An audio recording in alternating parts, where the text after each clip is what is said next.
true that you're pregnant with ghost child? Guys, ngithe mine ask those questions ku Q&A ngale ku Instagram, and then ndowafaka ku vlog and then answer all those questions, cause mind you, I can't answer all those questions. But yeah, at pregnant. Hey, I'm pregnant. Am I pregnant? Hi bazala bam, that is a girlfriend Ghost Club or a ex-girlfriend Ghost Club. We don't know their relationship status now because Ukukunai, she's so confused. She doesn't know whether she's still dating Ghost Club or not after Ghost Club has made videos with a ex-girlfriend like Pinky Sprinkles Usiam Tanda, guys.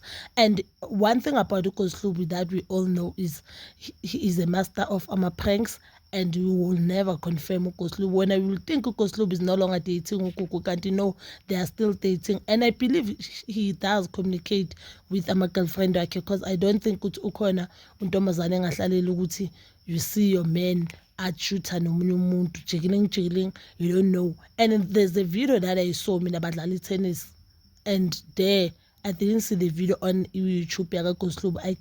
I think I saw it on someone's TikTok. So I think Manusia Babuyelene, but we will never know because even the videos Usia Aziza now, Marabuzong Ukoslubi, she says Ukoslubi is one of the best exes she ever had, and Ugewash Ukoslubi became spoiler. So I guess in those Abobaz Lungsile and Ukoslubi is dating two ladies, even though on the video Usia Ate, yeah, she won't be the second girlfriend because Ukoslubi made a video Musacel Usia to be the second wife. And we do know the first wife, obvious, Kushutu Cook. Ukoslubi Usia what no, she won't settle for that. And one thing about Usia, she knows her worth, guys. She said, no, I won't settle for that.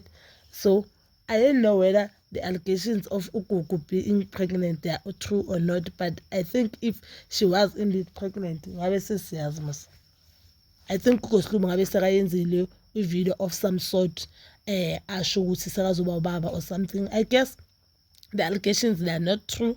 Nje Ukoslubi no Kuku badlala lento Ukoslubi ajwayele ukuyenza. And one thing about Ukoslubi, so he'll use you for content. He always use amantombazana for content. Look at what he did to Simaphela. If school is as much as Ukoslubi worked hard for content hike, but Sima did contribute a lot to content Ukoslubi, a lot, guys. Then manje kupheli he knows ukuthi mele adlale which game. Now uyabona ukuthi Usia is doing good.